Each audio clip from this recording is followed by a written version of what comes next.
Welcome to the 6 Conditions podcast, where we explore the science and art of great teams.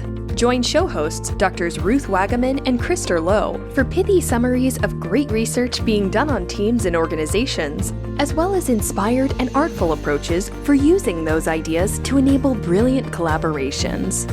Let's get today's conversation started. Welcome, everybody, to the 6 Conditions podcast, where we're looking at the science and art of great teams. Today, we have a great guest on the show, Janice John from the Cambridge Health Alliance, where she's a medical director and leading a COVID-19 Respiration Unit team. So Janice, great to have you on the show. Welcome. And where do we find you today? Thank you. I am upstairs in the respiratory clinic / acute care clinic in my little office shivering. So there you go. Yeah, we see that you've got your hat on. And just before we were talking, we were getting ready. You mentioned that you did a polar plunge at the New Year. Yeah. Totally. So tell us about that. Is that a tradition for the clinic or for your family, or who does that? Yeah. Last year, so I have 2 teenagers and a tween at home. And last year, the older 2 decided they wanted to do a polar plunge, and they had to break the ice to do it. And I warmly stood by and videoed it. And then this year they're like, we're doing a polar plunge again. And somehow the little one said, well, I'm doing it too. And then my husband and I really had no excuse not to do it. So we just did a big polar plunge. And I just felt like, 2020 was a doozy, and we needed at least a little bit of a clean start to the new year. So it really felt appropriate and energizing, and, just a good start to a new year. Well, just in time, because 2021 has also started off with a bang, and we are sure the day after here in the United States, the break-in of the Capitol building in Washington. I also was looking that yesterday. I saw in one of the meters, I was watching that more than 4,000 people passed in the U.S. due to COVID, 15,000 in the world. So, boy, what times to be alive, right? And we oftentimes like to start off this show with just a little bit of banter. And, Ruth, I don't know if you have any musings about what's going on in the world or about teams as we come into today's episode. And, we can all just share anything we want to say here at the outset, and then we'll get into more of a formal introduction. But Ruth, what's percolating for you? I think I would characterize it as reflecting a lot on both the dark side and the light side of collaboration, and what becomes possible for better or for worse when people work together really effectively. So, on the bright side, I think there are teams of people who have done astounding work in developing new vaccines at a rate that human beings have not achieved before. So when you think about that idea of a compelling purpose and talented people mobilized with the right resources around that purpose, I think we've seen really extraordinary accomplishment. I'm also thinking about some of the organizing work around the elections and mobilizing voters, to really exercise their rights as citizens. And, and I admire the leadership of those kinds of teams. But I'm also really disturbed and appalled by the violence that's been also mobilized in collaboration, and the mob mentality that can be created when people really build a strong identity and a sense of grievance, and the way that can come together and be experienced as a really compelling purpose. And I think drive outcomes that are not good for anybody. So a lot of the polarization that we're experiencing right now, and how hard it is to talk to people across boundaries, that's part of the dark side of teams, which is that we create these really tight boundaries, and then we have these in-group, out-group experiences of each other. Wow. Yeah. Wow. Yeah, it's really Janice? interesting. Yeah. It's really interesting that you say that about the in-group, out-group. And I think one of the things that happened early on in our team is that we really did form such a tight bond almost instantaneously. And it was a little, to be honest, it was a little bit like being in the trenches, and just kind of that, but really trying to kind of protect from an us them with the other parts of our organizations, and realizing that our experience was it was an actual different experience of the pandemic, but it wasn't that it was worse. It was really just different, and trying to make sure we really all still maintained a lot of kind of empathy and just, I remember a couple of our providers early on saying, I just really feel terribly bad for my colleagues who are on televisits all of the time because they're, and so just really trying to find ways to kind of infuse empathy to kind of be a buffer against, just against that, that piece of it. But yeah, I think it's so powerful and so true how easy it is to silo and really kind of form that kind of barrier against humanity almost. Yeah. Yeah, well, we're super interested to dig into your story and your team, and we had the good fortune to accompany you for a little while with some virtual sessions with you and your team. But just to add here to the opening, I was with a team of team coaches this morning, and just holding some space for just being, because a lot of times those of us who, whether we're team leaders or we're team coaches, we tend to be leading others and serving others and holding spaces for others to process. And I think it was really nice for a group of people that maybe don't always take care of themselves. And, it's kind of, maybe you find that also in medicine, you're always taking care of others. Do you also make sure to find spaces to heal yourself? And it was, I found it very just cathartic and healing. And we just did an unstructured, unhurried conversation, it's called, where we had kind of like a talking stick virtually and spent just good 45 minutes to an hour just hearing people's experiences. And it's not a dialogue or debate, it's just hearing it and listening.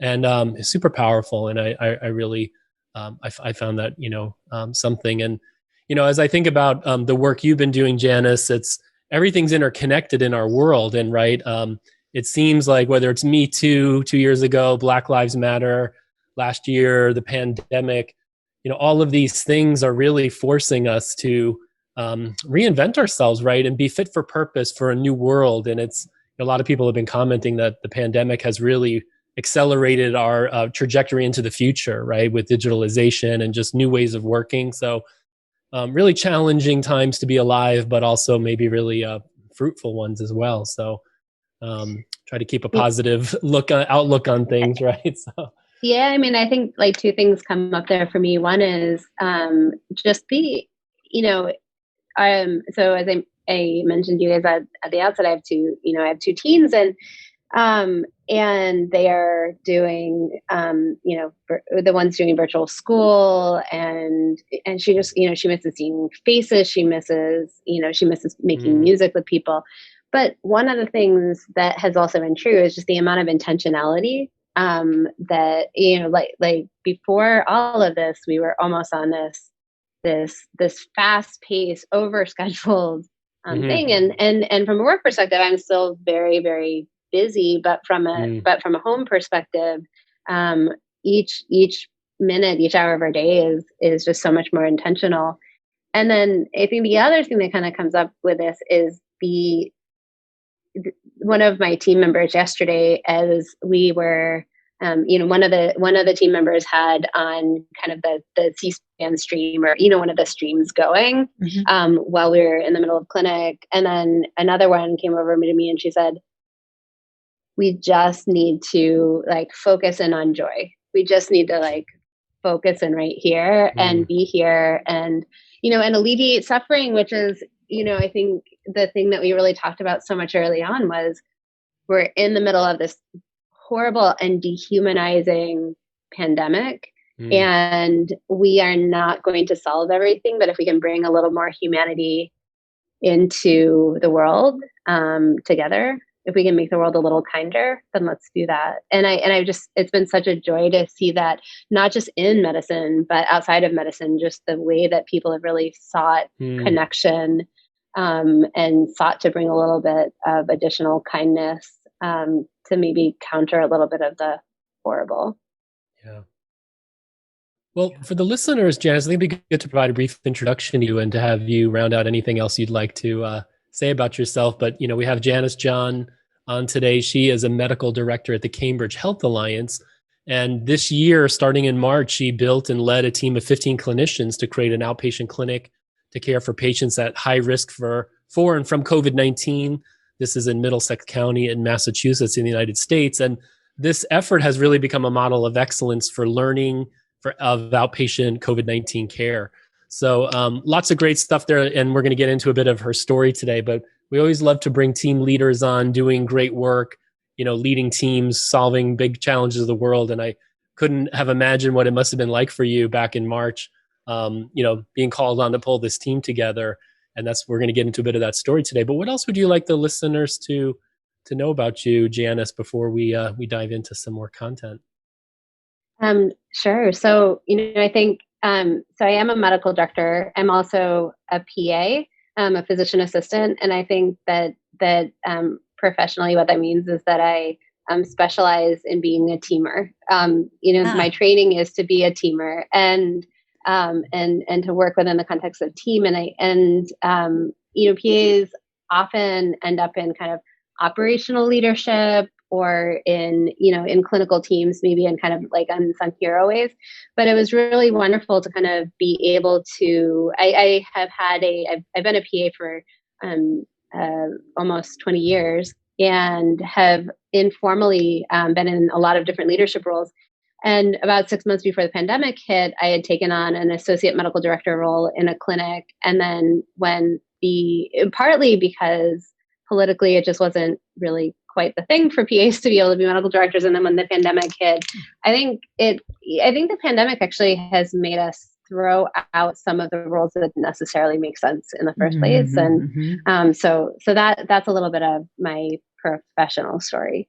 And I come from a world of community health and doing homeless medicine for a decade and more broad community health the rest of the time, working primarily in a largely immigrant population in Eastern Massachusetts. And, it's just been such a gift to be able to serve. And so, I just feel like in life more broadly, my work is driven by purpose, and not everyone gets that. I feel really lucky.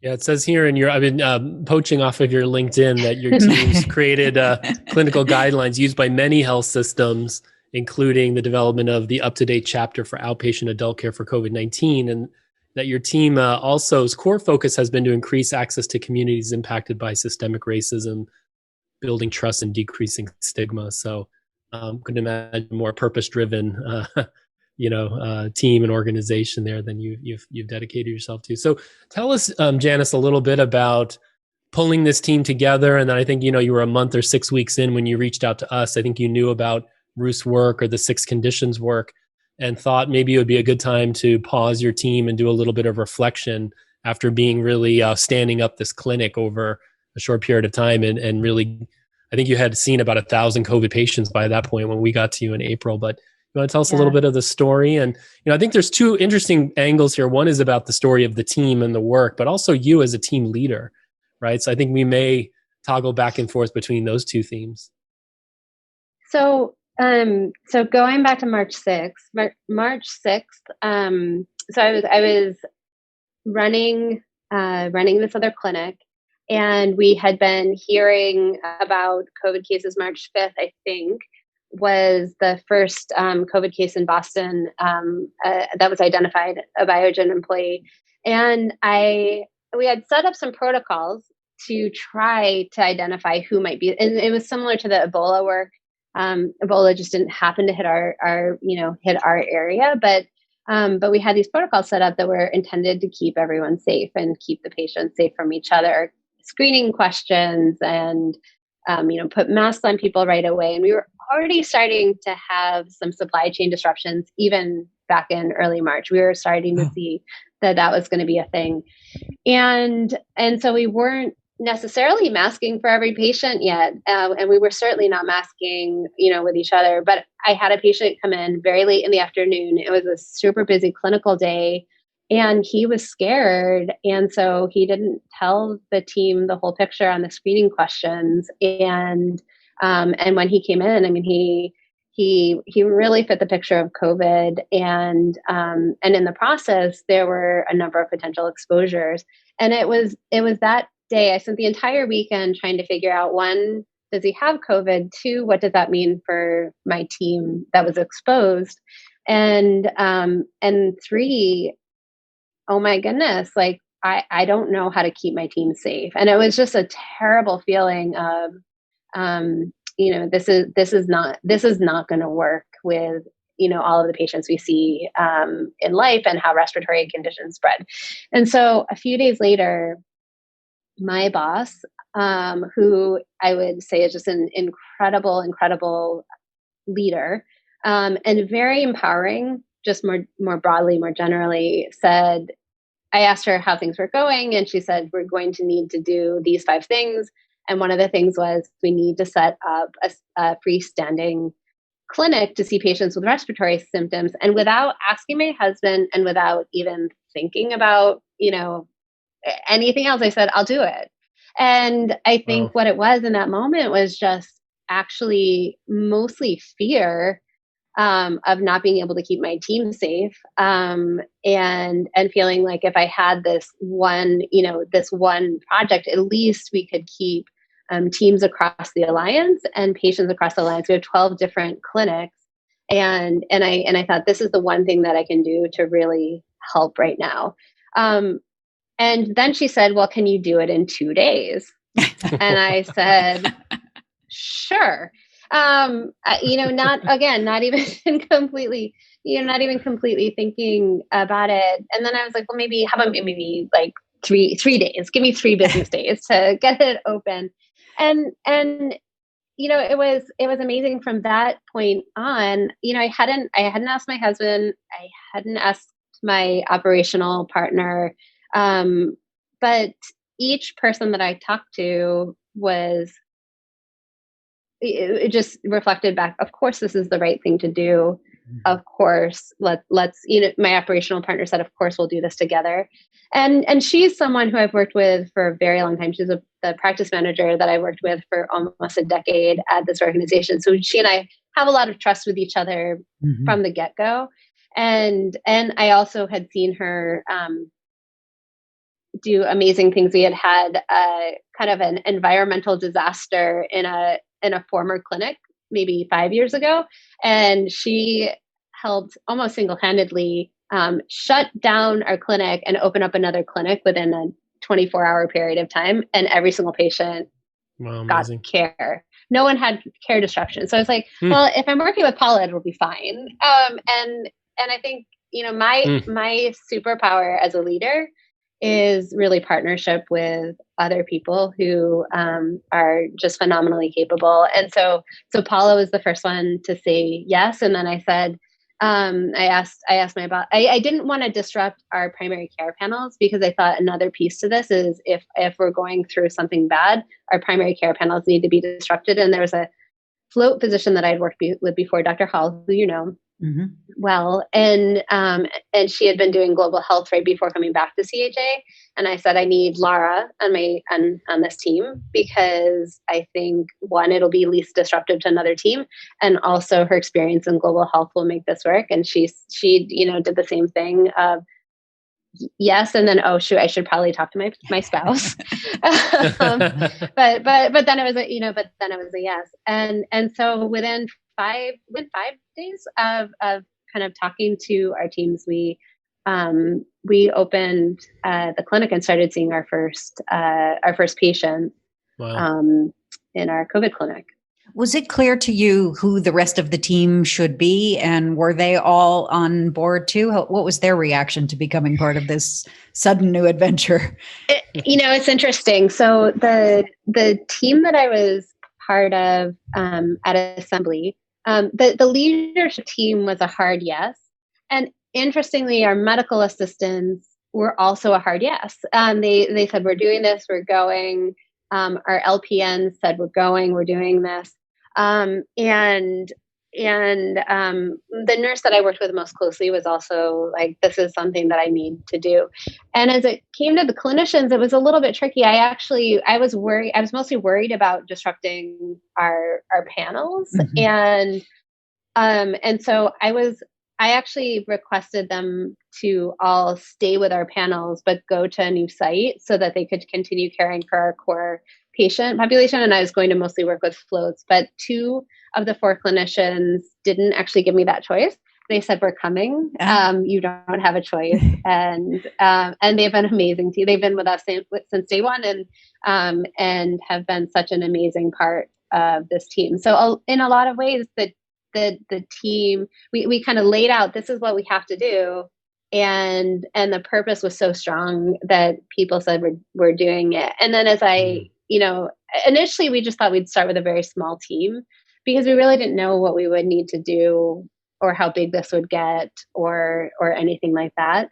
And so we started very small. And I think that's actually a big part of our model is don't try to do the thing, try to do a thing, get it set up, nice. Prototype it, and rapidly adapt it and grow it. And by so small, how many are you talking about? Beautiful. When you say you had a small. When we actually started with just, we just started with 2.5 clinicians, so myself included. But there was so much to do and so much to learn. I quickly pulled myself out of clinical care just to focus on getting everything up and running and hiring the rest of the bringing on the rest of the clinicians. And that, and everyone that I reached out to said, said yes in a heartbeat. Because of a different leadership role that I have in the organization, I knew a lot of people. And so a lot of this clinic has been built on relationship. What's coming to me as I listen to you, I'm curious, Ruth, what's coming up for you is just that it sounds to me like you were a team that had to perform, but you had to learn, you had to lead, and you had to innovate simultaneously. Yeah. And I think having a purpose and a sense of urgency maybe helps feed into that, but really amazing what you could do in 5 days, right? In terms of getting something up and running. Yeah. Ruth, as you were listening to Janice, what was percolating for you? Actually, a very similar reaction to that. And the fact that with such a compelling purpose, you have people right away saying, we're all in, and we're all in on something we haven't done before. And we're going to just figure it out. And I loved what you said about that lesson of don't start the big thing, start the small thing that you can actually do and learn from it and expand it as you go. Yeah. There was something that you said earlier, Janice, when we were talking that really struck me. I know this is going to come up as a theme when we talk about some of the reflections that we did with the team, but the comment was about getting rid of things or throwing out things in this new setup that actually probably weren't all that functional in the old setup anyway. And that's part of the sort of organizational learning that has been really striking for me about your team, you and your leadership and your team. Yeah. Yeah. I mean, it's, I think if you look at all of the, most innovators in medicine get really frustrated and ultimately leave the core system because it's really hard to innovate within the system. Because it's, the deep culture. There's a lot of regulatory pieces. It's really hard to change a deep culture versus a kind of like a thinner culture. And so I think that this crisis has really provided an opportunity to really tap into all of the things that we all really deeply care about, and at least for a little while have some of that baggage fall away. The things that the forms are still there, the prior auths are still there, but I think for this minute in our lives, we were able to really focus on just really connecting to the humans in front of us, really listening, really trying to understand what was important to them. And part of that, you guys mentioned the up-to-date chapter. So we wrote these clinical guidelines, we shared them, we published the up-to-date chapter. We wrote kind of a seminal piece on kind of that turning point, that dyspnea that our team accidentally discovered that. But part of it was, my empowering boss knows me very well. And she said, I don't want you reinventing the wheel. Look for what's out there already. There's got to be clinical guidelines out there, use them adapt them, but they weren't. All of the clinical care, even now, almost all of the clinical care, the clinical trials, everything has really been focused on hospital treatment, and there's a lot of complex reasons for that. But really, all of COVID care had been focused on inpatient care. So when it came to trying to understand what to do, there were questions like, is it okay to give steroids? Is it okay to give ibuprofen? Just all of these little things. What to do if someone has a COPD exacerbation? Every single one of these questions we actually had to answer, and there was already debate about. And so we ended up needing to set up essentially a learning system to really try to understand, what do we think about it, and then how are we going to do that in a standardized way across all of the care that we provide here, which turned into then, an up-to-date chapter and all of that. But it was really because all of the focus was elsewhere, and we ended up having this amazing team. And every single day we would spend an hour together debriefing at the end of the day, just doing plus deltas and reflecting on what worked, what didn't work, what did people see today that they have questions about. And it was, one of the biggest things is that everyone was a learner all at the same time, even clinicians who had been practicing for 20, 30 years. Wow. That's super powerful. So then I think it might have been about 6 weeks after you stood up the clinic or so. I thought it was mid-April, maybe end of April. I don't quite remember. You had a sense maybe that it was time to reach out for some support. Do you want to talk a little bit about, what was the motivation to reach out to us, and what brought you to the 6 conditions, and we can get into a little bit of some of the work we did with you. Yeah, absolutely. So, I prepping for this, I looked back at my WhatsApp text thread with my B school classmates, and so what had happened was, someone back in April, one of my team members one of my classmates had said, "Hey, does anyone remember who that professor who taught about Orpheus was?" And I was like, "Oh yeah." And then she said something about self-organizing teams, and the self-organizing teams thing. It made me think about, oh wow, like that is really what we are. We are a self-organizing team. And she sent out a link to 16 conditions, and I was looking at it, and I was kind of refreshing my memory. And there was just so much that resonated in it. And we had kind of gotten through the first 5 weeks by adrenaline, and also heroic sacrifice and effort. Heroic, also process, but a lot of grit. And we were starting to see that we were kind of towards the end of the first surge in Boston, right about that time, and starting to think about what next, and returning some of the clinicians to primary care panels, and everyone who had come through these weeks, it had only been 5 weeks together, for some only 3, but everyone really felt like we don't want to walk away from this. We have really loved this work. It's been really important and meaningful. One of our clinicians even said, "I feel like this saved my primary care career." And so, thinking about, as we because of the meaning and because purpose. of the purpose, the meaning, the being really able to kind of tap into being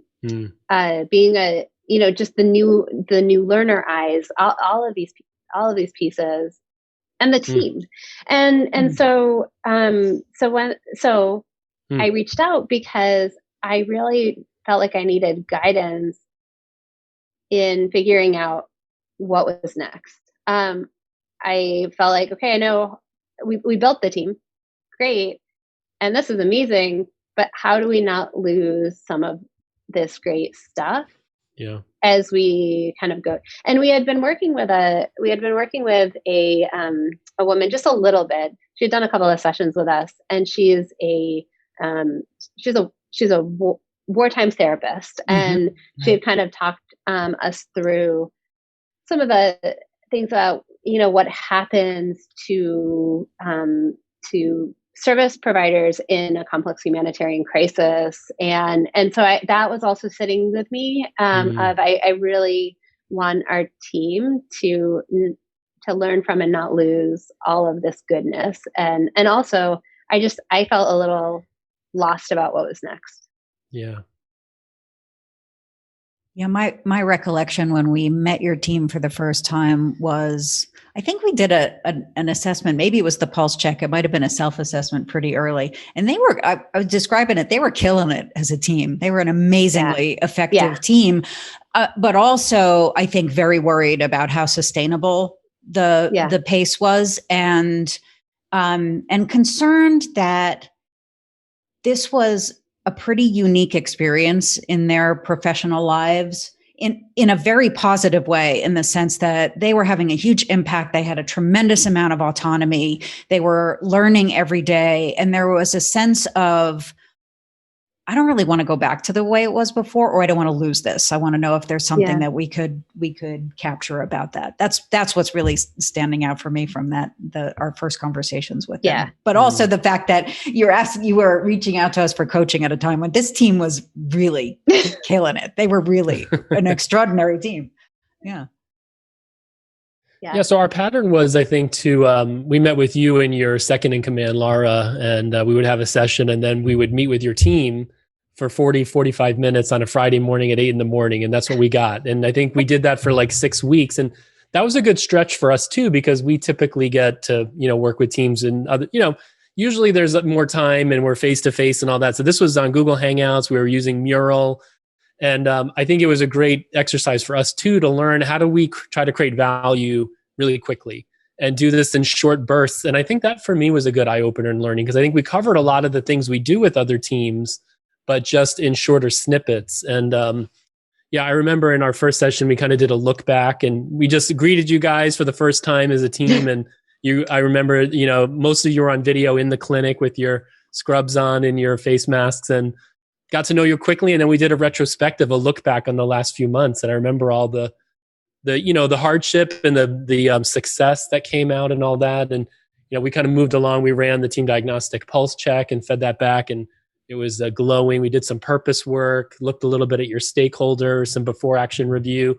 So I'm curious, during those sessions, and we were having, again, these sidebars with you and Laura once a week or so. As you think about those weeks, what stands out for you about those interventions, or, working with the 6 conditions? Because it sounds like you got the team off to a start, but then it was like, where do I go from here? And we're trying to, I guess, help bridge that gap to the next stage, right? Yeah, I mean, it just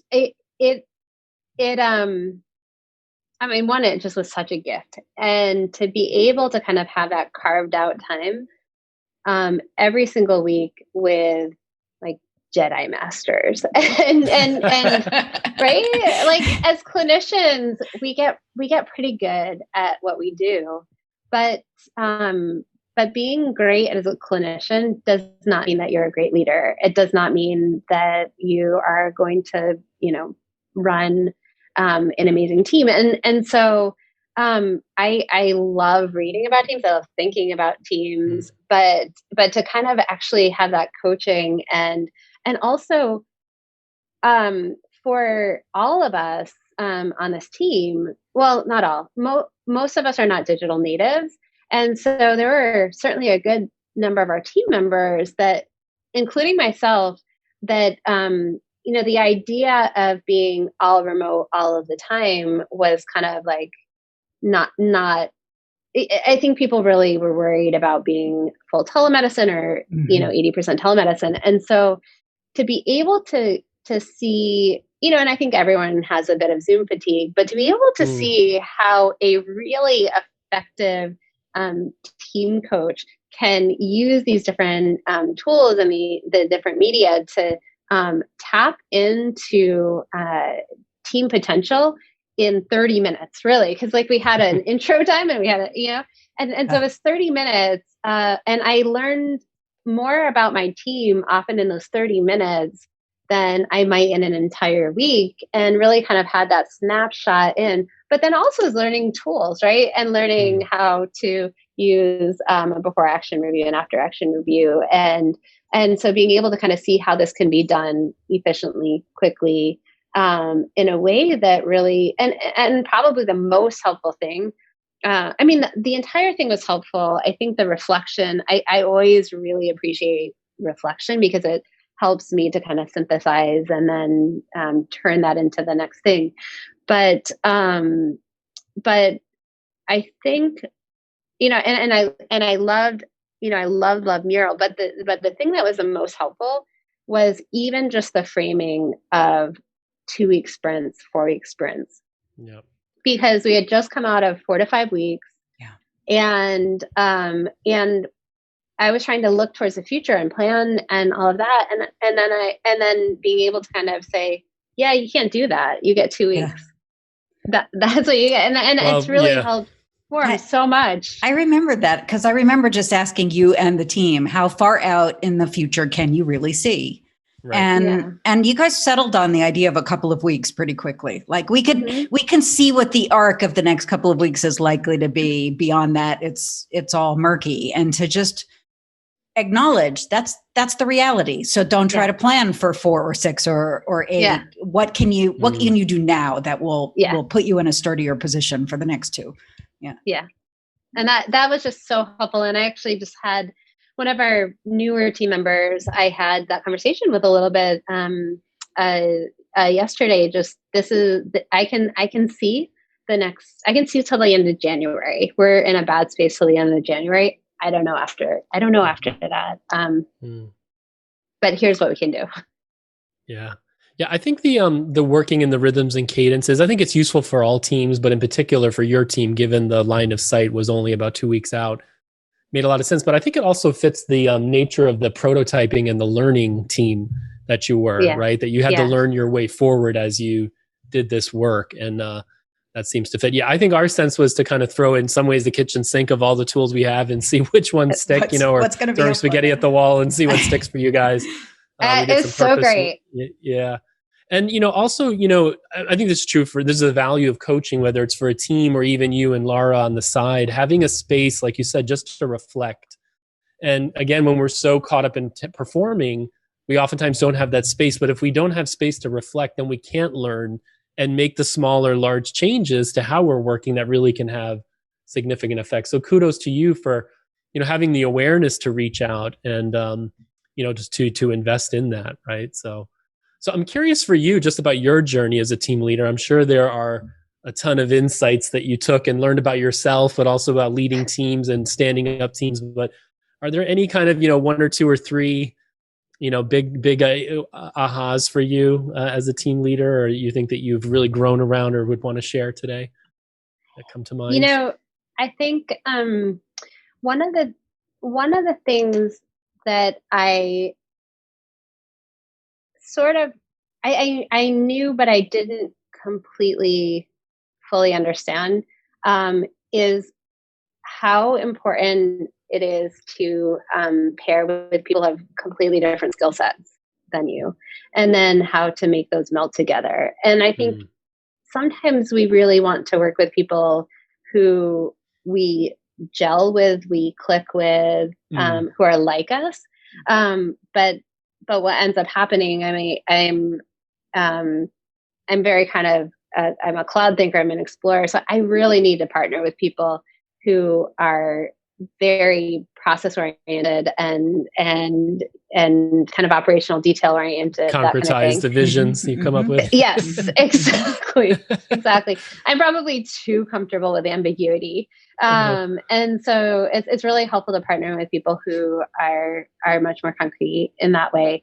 And so I think that has been one really big thing that I've learned through this. And I think one of the others is the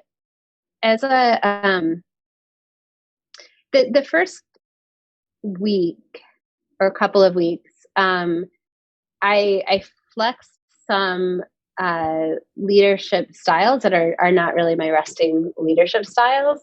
And I realized that is actually really important, and it's really good it's really good to step outside of our comfortable leadership styles at times, and that different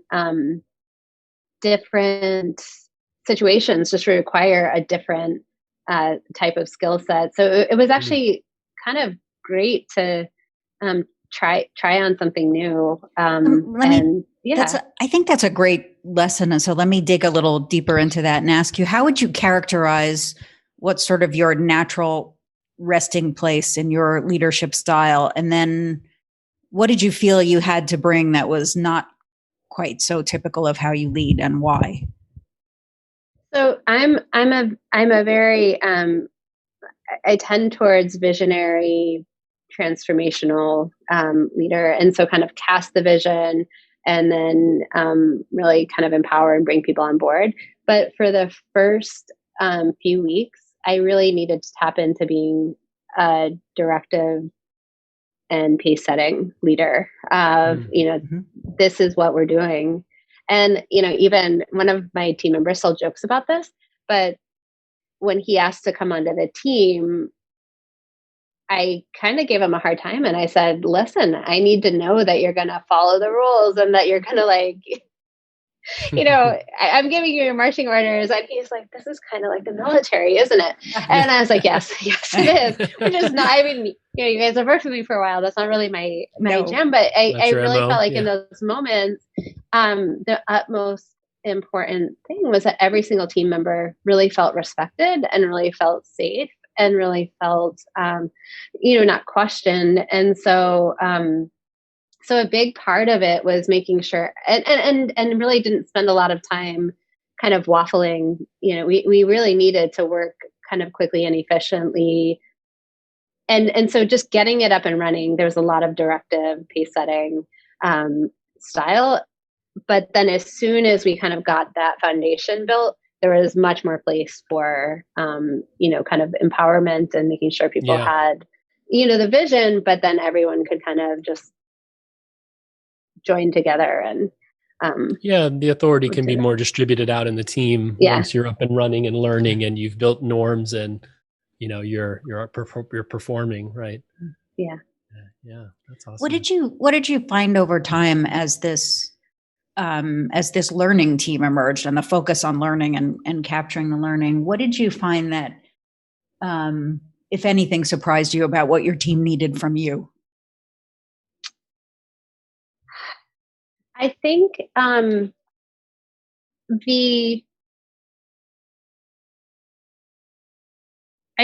the thing that was challenging. So really from the beginning, we kind of built in a culture of quality improvement, empowerment. And if you see a thing that is a problem, use process, but let's work to solve the problem. And so for the first several weeks, there was a lot of rapid PDSAs, and I mean rapid PDSAs, changing an entire workflow in 24 hours because we didn't have enough gowns or that kind of thing. But at some point, probably around week 6, week 7, I think there was a little bit of a shift. There was less things. There were more things that were really outside of our control. And so I think that and we were all still, we wanted to make things better. We wanted to fix things. And so often people would come with, hey, this is wrong. But there wasn't necessarily a quick fix. And so really kind of teaching teaching some of the larger frameworks around quality improvement and root cause analyses and all of that, as opposed, because everything that was within our unit, we could fix pretty easily, but all of the stuff that was anything that's implicating the larger system and the resources and the rules and the constraints that come from the bigger system. Yeah. Yeah. And so I think a lot of it was kind of just teaching that, there's a difference between simple systems and complex adaptive systems. And sometimes a quick fix actually makes it worse. And so for the bigger system, yeah. So like really kind of defining the problem, but also just listening, like let's just listen.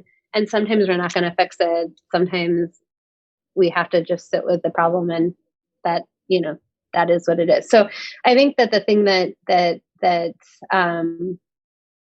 think a lot of what was needed was just kind of thinking differently about problems, and then also, when I can't solve something, how do I sit with that, and do we have space to reflect on that, and all of that. I'm curious, Janice, I know we did one exercise with you about thinking about your stakeholders, and I'm curious just about, you spoke about one of your strengths being about managing. You had a lot of relationships or partnering. I'm curious about, as a leader, boundary spanning the relationship of the team to the larger ecosystem, and if there's any kind of insights about how you guys manage that, and did you do that well, or is there anything you do differently around that? Because again, I think it's important. Teams don't exist in their own bubble, although that we could become at risk of being too internally focused, but we are there to serve and be part of a larger ecosystem. So I'm curious about that. Yeah, it's a really good question. There's the team members themselves came out of settings where they also had strong relationships, and so they were able to transition back into their clinics half time, 2/3 time, all of that, and that actually really went well. I think what people feared a lot was that we would lose kind of the connection and the richness. And we certainly changed. The nature of our team changed. Some of our team members transitioned back for various reasons full time to their other work. Most stayed, at least some, and then we brought on a number of new team members. And in that process, it's actually been really beautiful to watch a lot of the kind of the culture has really just. That's beautiful. The parts have changed, but the culture has evolved, right? Yeah. Which is cool, right? That's when a team that's a sign of a real team. It's more than the sum of the parts, because you've created something that it transcends the individuals, right? So that's been absolutely incredible to watch. I think that the hard part has been for me as a leader. Our work touches every part of the organization.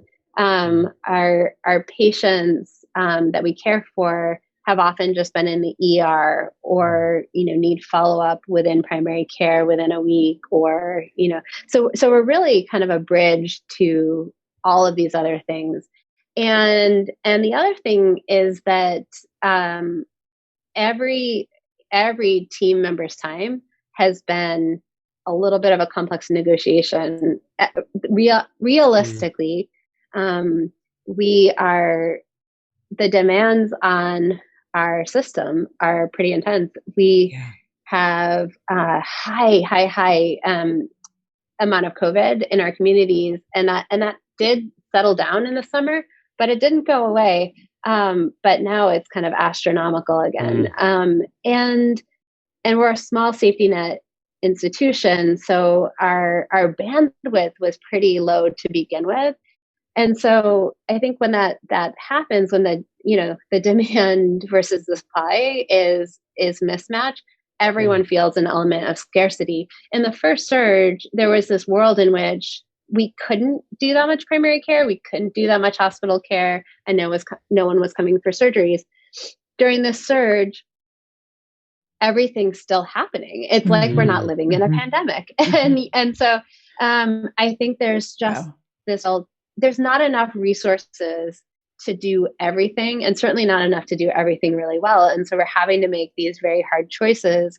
And I've worked really closely with my boss, Dr. Council, around some of this, but the reality is we're at a point where we actually just need to prioritize, and it can't be a negotiation for it can't be a negotiation for every resource, because there actually just aren't enough resources to do all of the things, enough human resources. And so I think that the pressure on our entire system, on our all of our leaders, all of our clinicians, it is just actually a lot, but I think being able to kind of name, like, what is the pressure that we're feeling?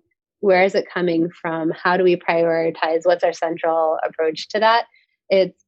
That is a work in progress for all of us. And it feels better now than it did a few months ago, because we've had a lot of, we've been able to kind of name what it is that we're all feeling. Wow. Sounds to me like you've compressed 5 to 10 years of team leadership into less than a year, what you've learned on the front lines. And so just, kudos to you and a big salute to you for your leadership and courage and all the great work you've done treating, supporting thousands of people ultimately, right? And it sounds like the purpose, the urgency, and then the teaming all came together in a really nice way here to, and it sounds like also a lot of the learnings now you've been publishing out into the field to influence other clinics out there. Yeah. No, I mean, it's been very rewarding, and I'm thankful I'm thankful to have this kind of like this year of deep learning. Ruth, you're going to ask something? I do. I have a couple of questions, neither of which I know the answer to. I'm just going to throw them out there. One is, I remember just apropos of what you were just saying now about the demands being past your capacity on your small safety net institution. I remember you saying something about regional collaboration and about the possibility of there being a more regional rather than a institution by institution approach to dealing with this. And I wonder if there's a story to be told there and what's been happening. Yeah. So in the late spring, so June, we started a conversation between folks from our hospital team, our infectious disease team, our ER, and our primary care to say, hey, we might have another surge at some point, but what did we learn in this process? What did we see? And what can we do better next time? And also, can we bring in community voices? And so we were able to take the summer and we met together a couple of times in this interdisciplinary group. And then in the fall, met much more intentionally to establish some objective standards. Meanwhile, I think everyone internally had said, we were in a really tough situation in the spring, and there was capacity in the other systems regionally. Yes. We can't have that happen again. So that was already kind of like internally kind of fomenting as well. And so so that conversation was able to be brought up in kind of state equity conversations and all of that. So that was, it was very much in, I do not take credit for what happened, but but it was a lot of people kind of collaborating together, sharing the story in a way that we don't always do. And then being able to say what would need to happen in order for it to be better next time. And the state now has a regional dashboard. So instead of looking at each hospital and how many beds are filled at the hospitals for capacity, the dashboard at the state level now looks at the percentage of beds that are filled, ICU beds. And the conversation that I'm having right now with some of our ethics team members and some folks at BMC, the other large safety net institution, is really around, is crisis standards too narrowly defined? Because crisis standards, as a larger framework, talks about supply demand mismatch, and when a supply chain disruption in the context of a crisis causes a need for change in clinical care that could impact outcomes. And the way that the crisis standard conversations have played out really end up jumping to if beds and vents are short, then, But the supply chain disruptions that can impact the quality of care happen upstream of beds and vents pretty significantly. And they disproportionately impact community health centers. They disproportionately impact public systems. And because of how, because of how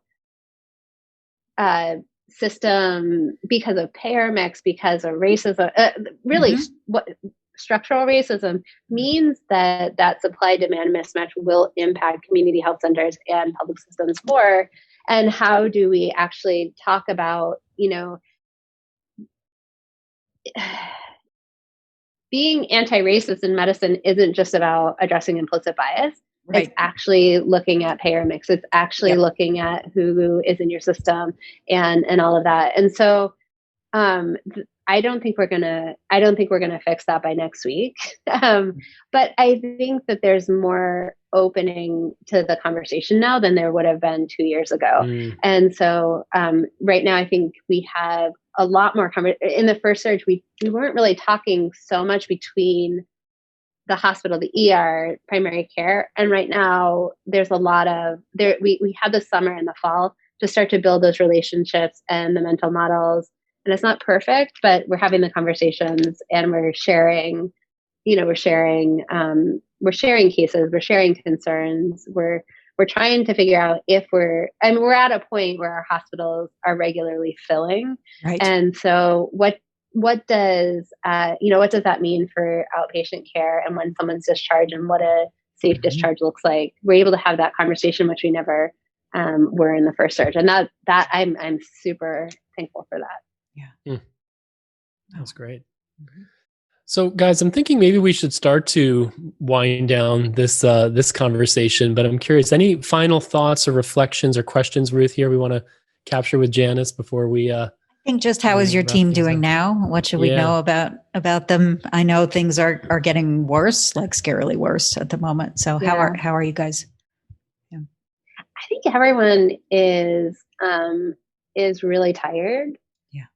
But we've also had time to, we all made sure that we took time to get time off over the summer and the fall. So we were really intentional about that. We made sure that everyone could take some time off at the holidays and everyone's just been kind of heroic in kind of covering for each other and all of that. But I think everyone has at least been able to have a little bit of time to rest and decompress. And I think, it's amazing when I am, in the clinic on the floor, there's still a lot of joy and there is a lot of care and, the patients reflect that they really feel like they are getting, good care, kind care. And I feel like as much as this is just a hard time for all of us, and a hard time for our community, a seriously terrible time for our communities, there's still a lot of joy in the team and in the work, and I feel thankful for that. Oh, that's awesome. Amazing. My final question for you, Janice, is any final words of wisdom or advice for team leaders out there of what you've learned this year, or leading teams in crisis conditions, or any sort of final things to put on the cake here for today's episode that would be worth sharing? I think the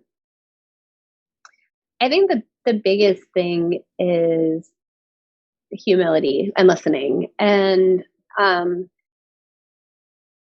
I think that the creating space for each other in team and really trying to listen, whether it is just how are you doing, or there's this challenge I see, what is your perspective on it?